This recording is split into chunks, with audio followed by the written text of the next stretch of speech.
Yeah, dear student, welcome back to the accountancy class. And today we are going to study chapter 7, dissolution of partnership firm.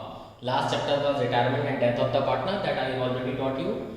And the last topic of death of the partner was the adjustment of the capital, that has been deleted for your session. So today we are going to study the dissolution of partnership firm. Clear? So first I am letting you know about the key terms of this chapter which will help you.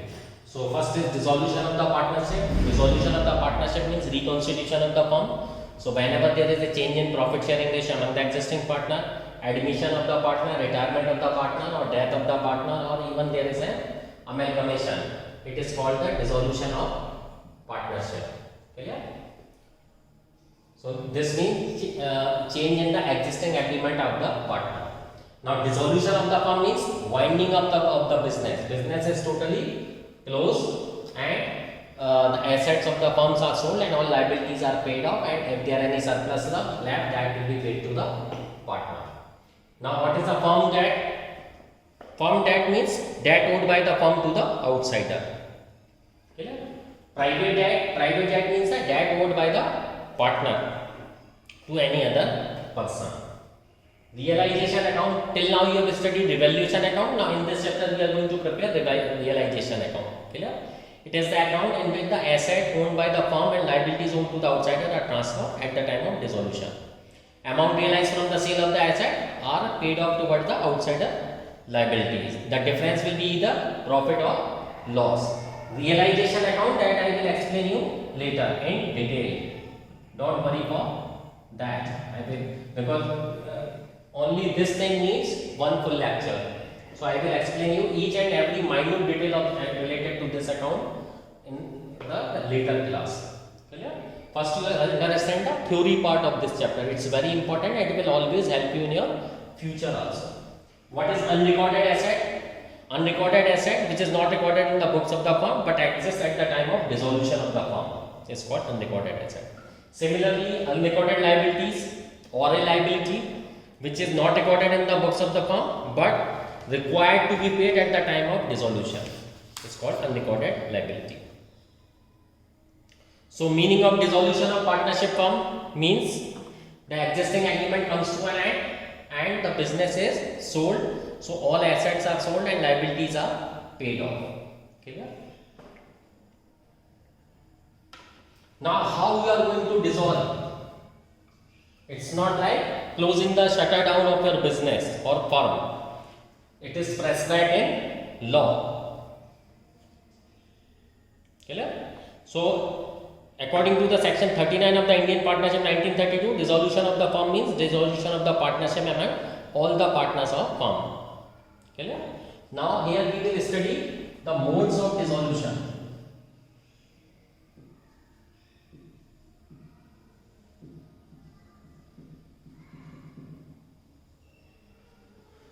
Modes of dissolution of the firm. It's not like that from tomorrow we will not do the business and the shutter are closed. No, you can't dissolve your firm in this way. There are certain modes prescribed by the law because partnership is governed by Indian Partnership Act 1932. So the act prescribes certain ways of, so how, under which mode you are going to dissolve the firm. Okay. So first is by mutual consent.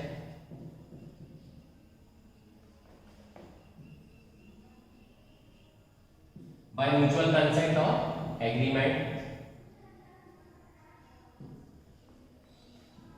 When it is the wish of all the partners to dissolve the firm, because partnership is formed on the basis of consent or mutual consent or agreement. Clear? So when all the partner wishes to or desire to dissolve the firm, then it is called the dissolution of the firm by mutual consent or agreement.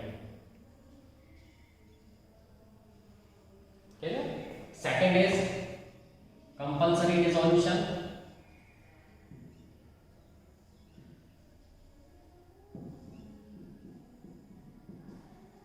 Clear? What is compulsory dissolution? When one of the very effective partner becomes insolvent or get dead or not interested to continue the business, then business will come to an end. So this is called compulsory dissolution. Next, when the business of the firm become unlawful because the introduction of the new law Sometimes it happens that the old business may turn into an unlawful activity. In this way, you are supposed to dissolve your business, and that thing is called compulsory dissolution. Clear? By third is by notice. Clear? If you remember the last year business study chapter, 2 forms of business organization, in which I taught you about partnership. Clear? The same thing. So when in that I will told you about the types of partnership. Types of partnership. So one point was there when partnership is at will. Will means the wish of the partner. So whenever the partner is at will, the partner may give notice to all the partner of their requirement or their wish to dissolve the firm. Okay. Fourth is on happening of an event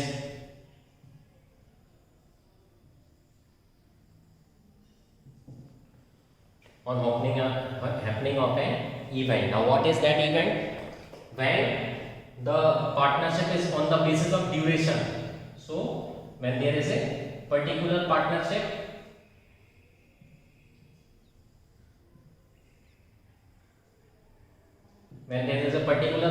means partners are collected for one particular job or purpose.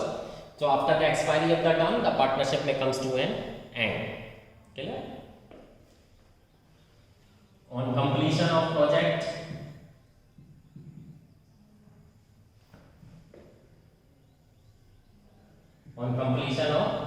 public venture,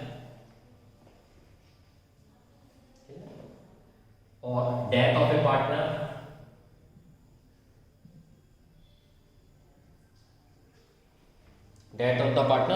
or adjudication of partner as an insolvent. If by any court or by any legal action, partner has come to an insolvency, in that case also the firm is going to be dissolved. Okay. Sometimes dissolution may also happen by court. So this is the fifth case.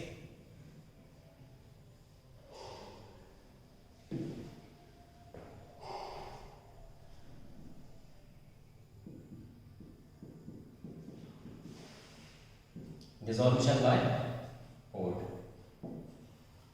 What are the circumstances when a partner may become insolvent or insane or of unsound mind?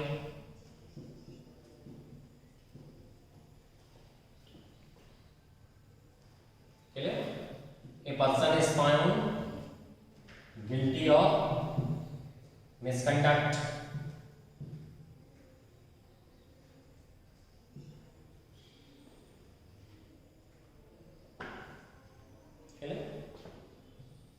breach of partnership agreement. Breach means brokening of the condition specified.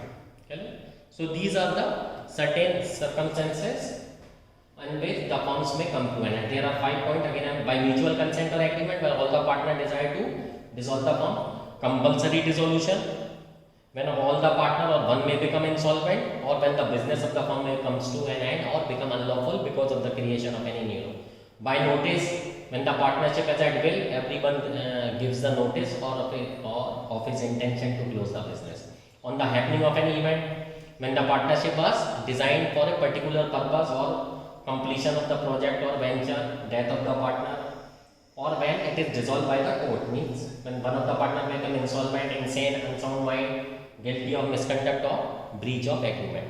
So under all these conditions, a partnership may comes to an end. Okay? So these are the modes of settlement. Modes of dissolution. Now the question arises, how we are going to settle the accounts? This is the biggest task. Settlement of the account. So that has been explained in section 48. This is very important and you have to study it very carefully.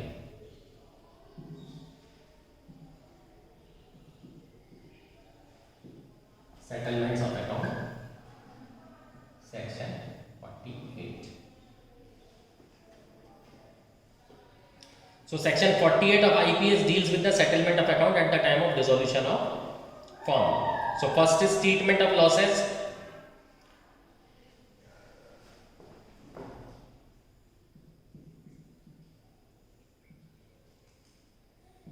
Treatment of losses.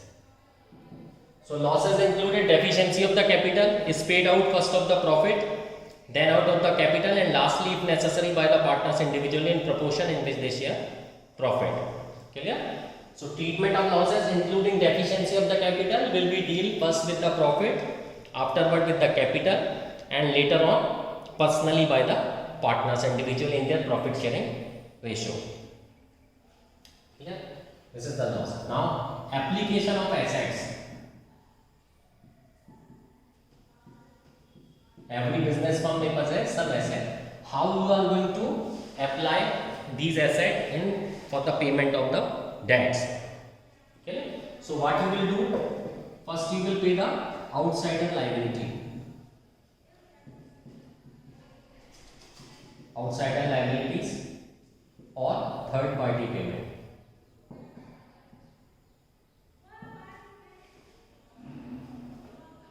Clear? Now, after paying on the outward liability, afterwards you will pay the advances by the partner.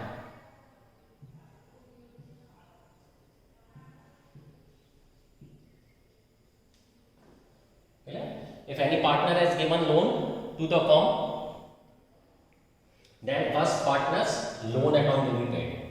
Afterwards, what is due to the partner on account of capital?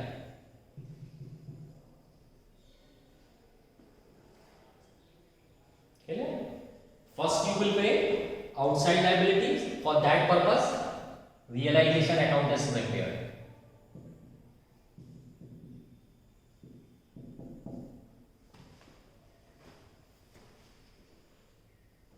Clear? First you will pay to the outside liabilities of third parties. For that purpose, realization. Afterward, advances by partner. If any partner has given loan to the firm, so for that purpose you will prepare partner's loan account. Afterwards, you will pay to the partner what is due on account of his capital. So, what you are prepared for that? Partner's capital account.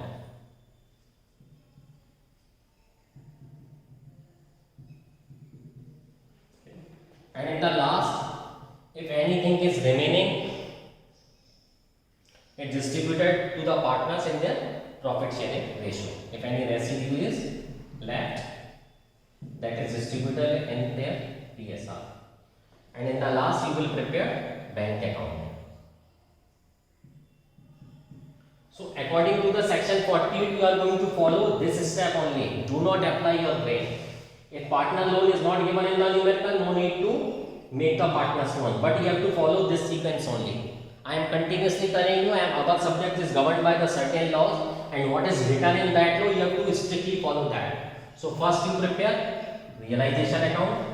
Afterwards, you prepare partner's loan account. If it is not given, no need to prepare. Afterwards, partner's capital account, and in the last, bank account. Clear? Dissolution will always take place through bank only. If cash and bank both are given, it is considered that cash is transferred to the bank account. Okay? Because as we are closing our business, the partners do not want further dispute, so it is always good to make all payment through check or through bank only. Clear? In this way, it is done settlement.